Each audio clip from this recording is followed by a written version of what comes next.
দেখেন, ইলিয়াসকে হত্যা করতে চাইছে আমেরিকা, আওয়ামী লীগের ভাইস প্রেসিডেন্ট, আবার পিএইচডি করিছে। কি রকম জাউরা এগুলো সেটা দেখে শুনেন।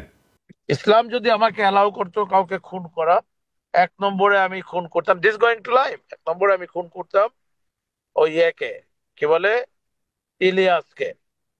Is another talented but very deeply rooted within the wrong process, and this Hasanat guy. ওরে বাংলাদেশে ফিরে আনতে হবে।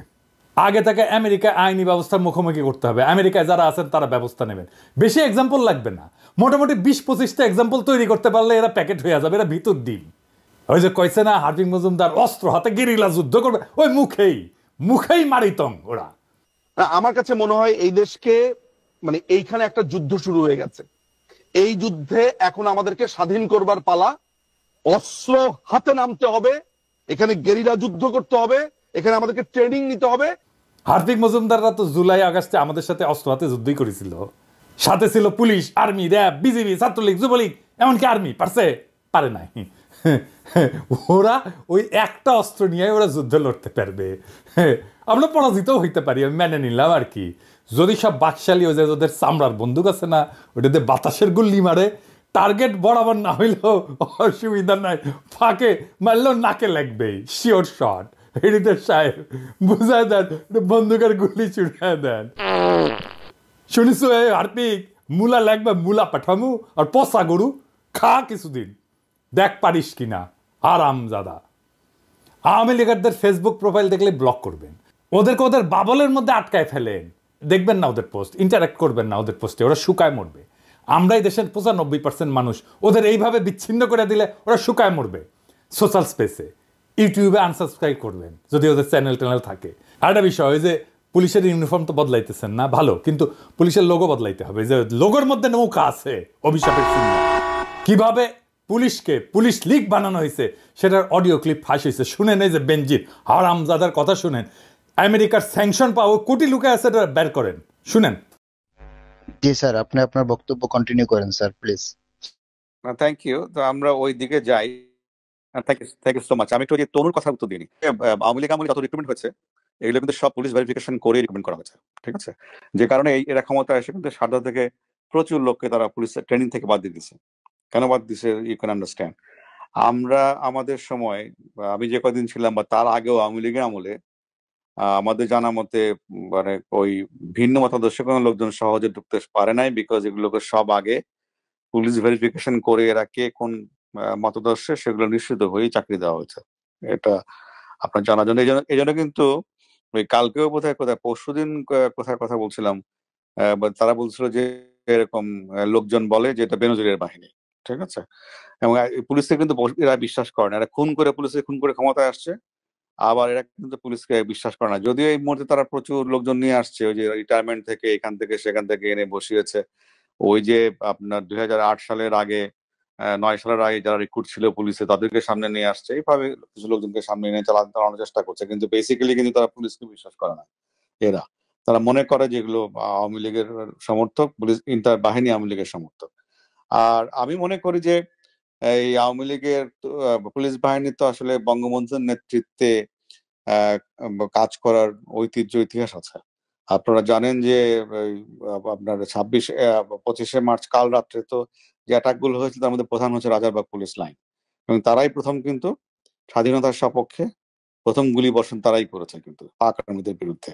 তো ওখান থেকে কিন্তু এদের একটা এই বাহিনীর একটা ঐতিহ্য আছে, প্রো আওয়ামী লীগ ঐতিহ্য বা প্রো লিবারেশন ঐতিহ্য আছে। এবং কন্টিনিউয়াসলি মাঝখানে যদিও অনেক বছর আওয়ামী চেতনার যারা বিরোধী তারা ক্ষমতায় ছিল, তাদের লোকজন ঢোকানোর চেষ্টা করেছে, but end of the day আমি মনে করি এখনো এই প্রো লিবারেশন বা প্রো এল ফোর্স, এই ফোর্সের মধ্যে বা সদস্য এই ফোর্সের মধ্যে সংখ্যাগরিষ্ঠ। তো সেই আস্থা থাকতে হবে, আমার মনে আস্থা থাকা ভালো। এবং এন্ড অফ দি ডে দেখবেন যে এরাই আপনার একসময় সহযোগী হয়ে দাঁড়াবে আর কি। এই মুহূর্তে হয়তো না পারলেও কোন একটা সময় সহযোগী হয়ে এদের সহযোগিতা আপনারা পাবেন। আর আমি চেষ্টা করছি পুলিশ বাহিনীর সদস্যদের যারা আপনারা জানেন যে প্রচুর লোকজন তো যখন 5ই আগস্টের পরে প্রচুর পুলিশের সিনিয়র অফিসাররা কর্মস্থল ত্যাগ করে গেছে, আর আসে নাই। আর প্রায় 300-350 অফিসারকে ইতিমধ্যে চাকরিচ্যুত করা হয়েছে। সমসংখ্যক কর্মকর্তাকে বিভিন্ন জায়গায় সংযুক্ত করে রাখা হয়েছে, মানে তাদের ডিউটি থেকে প্রত্যাহার করে অকার্যকর করে রাখা হয়েছে। এবং করে তারপরে এই যে গ্যাপ, এই গ্যাপে তারা ওই যে আওয়ামী লীগ যখন ক্ষমতায় ছিল না সেই সময় যে রিক্রুট যারা তাদেরকে নিয়ে আসা হয়েছে, অনেকে রিটায়ার করেছে তাদেরকেও নিয়ে আসা হয়েছে। তো ফলে এটা ভঙ্গুর অবস্থা, এটা এই বাহিনীর। আমি চেষ্টা করছি যারা বাহিনীতে কাজ করতেছে তাদের সঙ্গে যোগাযোগ স্থাপন করার জন্য। এটা আমি করে যাব, যাতে করে এই বাহিনীর সহযোগিতা সাপোর্ট আপনারা পেতে পারেন, সে চেষ্টা আমার অব্যাহত থাকবে। আর রিগার্ডিং দলীয় প্রোগ্রাম, এটা তো মাননীয় প্রধানমন্ত্রী দেবেন, নেত্রী দেবেন, যেটা প্রোগ্রাম দিবেন যেটা ওখান থেকে আসবে সেটাই আমাদের সবাইকে বাস্তবায়ন করতে হবে, বলবৎ করতে হবে। তবে বলবৎ বাস্তবায়ন কিভাবে করবেন এটা হচ্ছে আপনার মুন্সিয়ানা। যেমন ওই যে এটা করতে গিয়ে তো অনেক প্রায়োগিক ক্ষেত্রে অনেক সমস্যা উদ্ভব ঘটতেছে, আমি জানি, বিভিন্ন সময় আমার সঙ্গে অনেকে কথা বলে। তো এই যে সমস্যাগুলো হচ্ছে সেগুলোকে আমাদের স্থানীয় পর্যায়ে সেগুলোকে মোকাবেলা করে এটা এই পুলিশকে রাহুমুক্ত করতে হবে। যারা রাহুমুক্ত করার কাজ করতেছে তাদের বিরুদ্ধে ষড়যন্ত্র শুরু হয়েছে, বুঝছাও? কারা করতেছে নাম কইলাম না, কিন্তু আমরা সব জানি। পুলিশের নেতৃত্বকে শান্তি মতো কাজ করতে দিবেন। যারা নানা ধান্দায় চুকলি কাটতেছেন পুলিশের নেতৃত্বের বিরুদ্ধে সাবধান করে দিতেছি, ভাইজান আপনাদের সকলের আমল নামা কলে আছে আমার কাছে। আমি চুনাপঠিদের পিছে লাগি না, এটা আমার স্বভাব বিরুদ্ধ, কিন্তু পুলিশের সংস্কারের যে ধারা শুরু হয়েছে, যেটা আমরা দেখতে পারতেছি, সেটাকে নেতৃত্ব শূন্য করে বাধা সৃষ্টি করতে চাইলে তারা ছাড়া হবে না। সাবধান হইয়া যান যারা পুলিশের বর্তমান নেতৃত্বের বিরুদ্ধে চুকলি কাটতেছেন। শুনলাম প্রফেসর ইউনূস সাহেব নাকি চুকলি কাটতে গেছিলেন, সত্য নাকি? হ্যাঁ, স্যারের পাঠায় দিই আপনাদের আমল নামা দিব, চাপা মায়ের দিয়ে দিব কলে। তাই সাবধান হইয়া যান, এই বান্দা জিন্দা আছে। আর হ্যাঁ, ওই যে হাঙ্কারে যে পুলিশ সদস্য ছিল না, ওই যে ছত্রভঙ্গ করছিল, কাউরে না পিটায় কাউরে না মাইরা, ওটা খুঁজে পাওয়া গেছে। নাম রিয়াদ হোসেন, ডেমরা পুলিশ লাইনে। দেখেন সামাজিক যোগাযোগ মাধ্যমে ভিডিওটি ভাইরাল হলো, তখন আসলে জনমুখে আর কি অনেকজন অনেকভাবে আমাদেরকে প্রশংসা করতেছে। এবং আমরা চাই যে বাংলাদেশ পুলিশ যেমন জনগণের পাশে ছিল, আছে এবং থাকবে, আমরা তাদেরকে আরো সেই আস্থাটুকু আনতে পারি যে আমরা যাতে ভালোভাবে তাদের সাথে কাঁধে কাঁধ মিলিয়ে বাংলাদেশকে গড়তে পারি। এখন ভাইরাল হলো, বন্ধু বান্ধব, তারপরে সহকর্মী যারা আছেন, আত্মীয় স্বজন, পরিবার, সবাই আসলে আমাকে নিয়ে গর্ববোধ করছেন। আমিও চাই যেন আমি আমার দেশের জন্য কিছু করতে পারি। আরে ভাই, মন তো ভরলো না এই রিপোর্ট দেখে। ওর বাড়ি কোথায়? বাবা মাকে যেই মা এই সোনার ছেলের পেটে ধরছে, তারে তো আমাদের সম্মান জানাতে হবে, তারে সালাম দিতে হবে না? তো এইটা ছোটখাটো রিপোর্ট না, বড় রিপোর্ট চাই। আর হ্যাঁ, ওকে বিভাগীয় পুরস্কার দেওয়া হোক, পুলিশ পদক দেওয়া হোক তারে। এবার আসেন হাদানকারী আফসোস লীগের আলাপে ফিরে আসি। আবার যারা জুলুমকে অস্বীকার করছে, যারা উপহাস করছে, তাদের ক্ষমা নাই। আমি পবিত্র কোরআন শরীফের একটা আয়াত পড়ি, সেখানে ঠিক একই ধরনের বার্তা আছে। যারা অপরাধী তারা বিশ্বাসীদের উপহাস করত, এবং তারা যখন তাদের কাজ দিয়ে গমন করত তখন পরস্পরের চোখ টিপে ইশারা করত। তারা যখন তাদের পরিবার পরিজনের কাছে ফিরত তখনও হাসাহাসি করে ফিরত। যুগ বদলায় কিন্তু জালিমরা বদলায় না, ওই একই আবরণ নিয়ে ফিরে আসে বারবার। আর পবিত্র কোরআনেই বলা আছে কি করতে হবে, কোনটা আমাদের করণীয়, আর এদের ভাগ্যে কি আছে সেটা বলা আছে। তারা সামান্য হেসে নেই, শীঘ্রই তাদের কৃতকর্মের জন্য প্রচুর কাঁদবে। এখন প্রশ্ন হচ্ছে, কেন, কিভাবে তাদের এই সাহসটা তৈরি হইল? কারা এই সাহস তৈরিতে ভূমিকা রাখলো? আসেন সেটা বুঝে দেখি।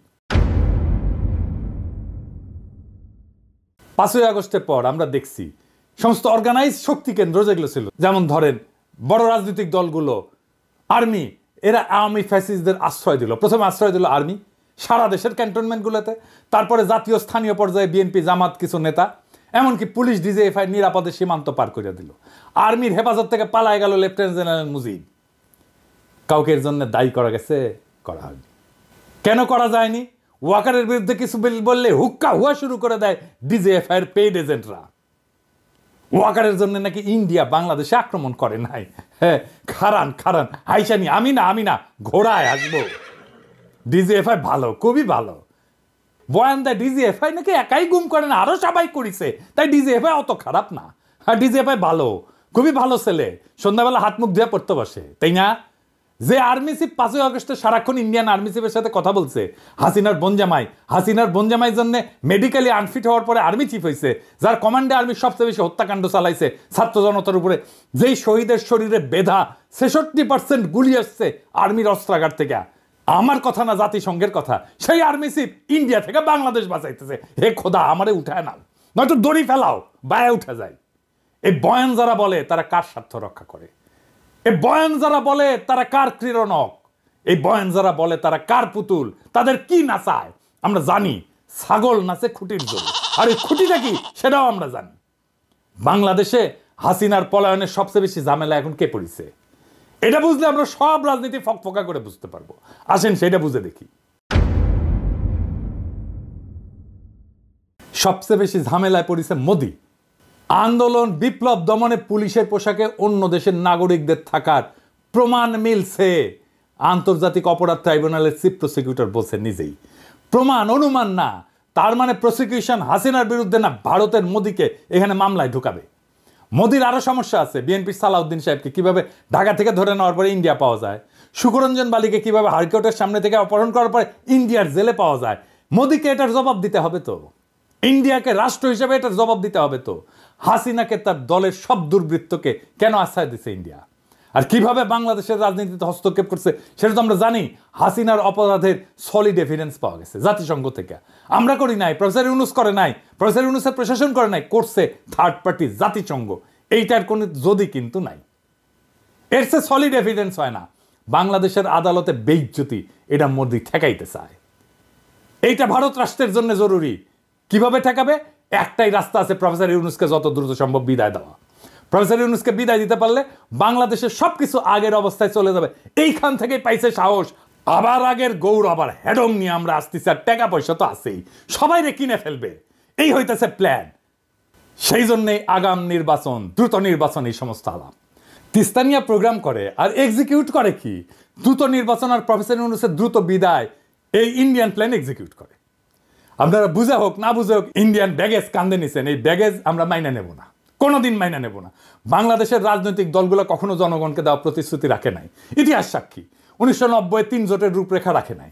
তত্ত্বাবধায়ক সরকারকে প্রশ্নবিদ্ধ করছে প্রথমে বিএনপি, বিচারপতির বয়স বাড়ায়। এরা ক্ষমতায় থাকার জন্য সবকিছু করতে পারে। বিএনপি নির্বাচনের আগে যাই বলুক এটা রাখবে না, সে কোনো সংস্কার করতে দিতে চায় না। নির্বাচন হইলে সবকিছু কইরা ফেলবো, এটা হইতেছে ওই সেই প্রেমিকের মতো, যে প্রেমিকার সামনে এসে তার সাথে প্রেম করার জন্য যা কিছু বলে সব কিছু মিথ্যা। ওই মিথ্যা কথা বলতেছে তারা। প্রেমিকার সামনে উত্তেজিত প্রেমিক এসে যা যা বলে না, বিএনপি তাই বলতেছে নির্বাচনের জন্য, কোনোটা রাখবে না। সে কোনো সংস্কারও করতে দিতে চায় না। আওয়ামী লীগ নিষিদ্ধের কথা বললে বলে জনগণ ঠিক করবে। আরে বাবা, জনগণ কেমনি ঠিক করবে? গণভোট কইরা তো গণভোট করেন এখন আওয়ামী লীগ নিষিদ্ধের প্রশ্নে, সেটা তো করতে দিতে চান না। সামনে সংসদ নির্বাচনে আওয়ামী লীগকে অংশ নিতে দিলে আপনি কবে জনগণের রায় নেবেন আওয়ামী লীগ নিষিদ্ধের ব্যাপারে? জনগণ করবে, কিভাবে করবে সেটা তো বলতে হবে। জনগণ তো একটা বিমূর্ত জিনিস, মানে আপনি একটা ধোঁয়াশা তৈরি করতেছেন জনগণ নামের এক বিমূর্ত শক্তির অনুমোদনের কথা বইলা। এই সরকারের নাকি ম্যান্ডেট নাই। সংবিধান সংস্কারে তো বিএনপির ম্যান্ডেট থাকবে, সে 2/3 মেজরিটি পাবে, কিভাবে জানে? পাবে না তো। তার মানে সংবিধান সে পাল্টাতে পারবে না। তখন বলবে আমরা কিভাবে পাল্টাবো, আমাদের তো মেজরিটি নাই। তারপরে প্রশ্ন থাকে, সে কি সংবিধানের মূলনীতি পাল্টাতে পারবে যদি মেজরিটি 2/3 মেজরিটি পায়ও? পারবে না। কারণ যে সংবিধানের অধীনে সে নির্বাচন করবে, শপথ নিবে, সেই সংবিধানের মূলনীতিকে সে পরিবর্তন করতে পারবে না। নির্বাচন হইলে কোনো বিচার হবে না, আপনারা লিখে রাখতে পারেন। মোদি আর ইন্ডিয়া আবার চিরজীবনের জন্য মাপ পেয়ে যাবে। ওই সংবিধানে থাকবে ধর্মনিরপেক্ষতা, গণতন্ত্র, বাঙালি জাতীয়তাবাদ আর সমাজতন্ত্র। সেইটা আমাদেরকে এত রক্তের পর, বিপ্লবের পরেও আমাদেরকে ওই সংবিধানই টাইনা নিয়ে যাইতে হবে। মোদি আর ইন্ডিয়া চিরজীবনের জন্য মাপ পেয়ে যাবে। তাদের যে আমরা পাইরা ফেলতে পারছিলাম, সেই সুযোগ হেলায় আমরা হাতছাড়া করে ফেলবো। কম্প্রোমাইজ করে ফেলবে যারাই ক্ষমতায় আসুক। কে আসবে আমি জানি না, যারাই আসুক রাজনৈতিক দল তারাই কম্প্রোমাইজ করে ফেলবে। প্রফেসর ইউনূসের সামনে গিয়া রাজনৈতিক দলগুলো এক কথা বলে, বাইরে এসে আর এক কথা বলে। প্রফেসর ইউনূস দিছে চাপা মায়ের, ওস্তাদের মায়ের শেষ রাতে কইছে আপনারা যা চান লিখে দেন, কোন সংস্কার চান, কোনটা চান না, কোনটা আংশিক চান, কোন সংস্কারই চান না, সেটা লিখে যা চাইবেন। আমাদের তো কোনো এজেন্ডা নেই, সবাই মিলে যেটা চাইবেন শুধু সেটাই আমরা করব। তবে আমরা ওয়েবসাইটে দিয়ে দেবো কে কি চাইছিলেন। আপনারা কোন দল কোনটা ইয়েস বলছেন আমরা রাজি, কোন দল নো বলছেন আমরা রাজি না, কোন দল বলছে আমরা সংস্কার আছি, আমরা সবাই ওয়েবসাইটে দিয়ে দেবো, দেশের যে কোনো মানুষ দেখতে পাবে কোন কোন বিষয়ের প্রতি তার সম্মতি আছে, কোন বিষয়ের প্রতি মানুষের সম্মতি নাই। এটা কোনো কোনো গোপন জিনিস না, এটা রাজনৈতিক দলের একটা বক্তব্য। আপনি বলেন যে আমি কোনোটার দিকে সম্মতি নেই, লিখে দেন, আমরা ওটা ওয়েবসাইটে দিয়ে দেবো যে এইটার এই দলের তারা বলেছেন কোনোটার প্রতি সম্মতি, অথবা আমরা সব কাটার প্রতি আমরা একমত হলো, আমরা একমত হতে পারি, আমরা কিছুটা সংশোধন সাপেক্ষে একমত হতে পারি, অথবা এইটাতে আমরা রাজি না, এটা আমরা ধরতে চাই না, হতে পারে। আপনাদের ইচ্ছাটা প্রতিফলন করা আমাদের দায়িত্ব হলো জাতির সামনে আপনাদের ইচ্ছাগুলোকে তুলে ধরা, এর ভিত্তিতে আমরা কি কাজ করবো সেটা আমরা পরে দেখার পরে ঠিক করবো যে এটা কি করা যায়, আপনাদের বক্তব্যগুলো কি আছে। বুঝছেন, ব্যাস মুখে এখন তালা। এইবার রাজনৈতিক দলগুলো বুঝবে অ্যাকাউন্টেবিলিটি কারে বলে, দায় নেওয়া কাকে বলে। এইবার তারা বুঝবে রাজনীতি জিনিসটা কত কঠিন জটিল। এটা ছেলের হাতের মোয়ানা। এতদিন ভালসুন্দের সাথে খেলছে তো বুঝতে পারে নাই রাজনীতি কত কঠিন। এবার প্রফেসর ইউনূসের সাথে খেলতে গেছে, হে বুঝেছে প্রফেসর ইউনূস একাই খেলে দিছে একটা কথায়।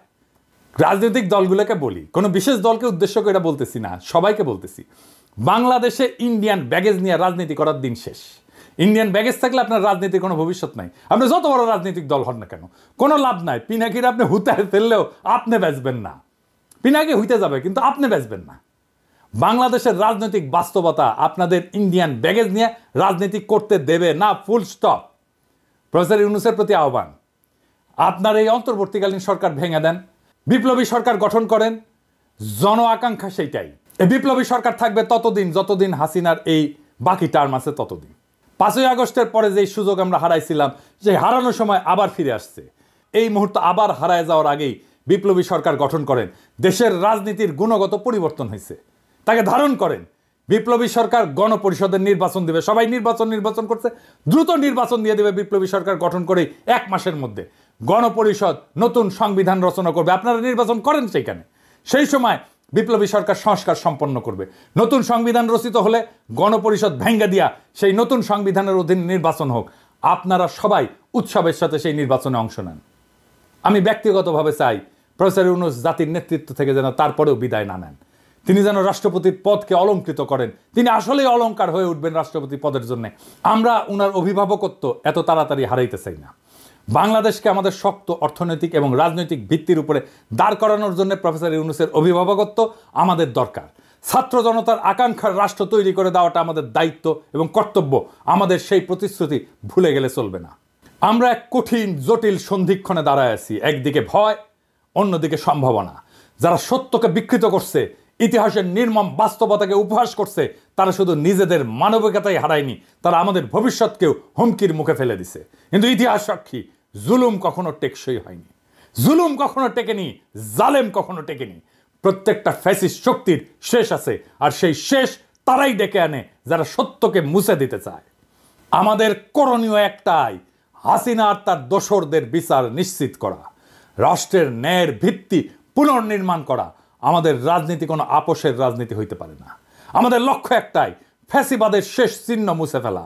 আমরা জানি এই পথ সহজ না, বাধা আসবে, কিন্তু এই লড়াই শুধু রাজনীতির লড়াই না, এটা আমাদের অস্তিত্বের লড়াই। প্রফেসর ইউনূসের নেতৃত্বে আমরা একটা নতুন অধ্যায়ের সূচনা দেখছি। এই মুহূর্তটা আমরা হারাইতে পারি না। আমাদের সাহসী হইতে হবে, সংগঠিত হইতে হবে। এই লড়াই শুধু আওয়ামী ফ্যাসিবাদের বিরুদ্ধে না, এটা পুরো সিস্টেমকে বদলে দেওয়ার লড়াই। এটা একটা বিপ্লবী আন্দোলনের ভিত্তি। আমরা একটা নতুন বাংলাদেশ গড়ব, একটা ন্যায়ের বাংলাদেশ গড়ব, একটা ইনসাফের বাংলাদেশ গড়ব, একটা মানুষের বাংলাদেশ গড়ব।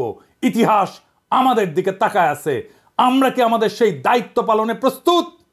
ইনকিলাব জিন্দাবাদ।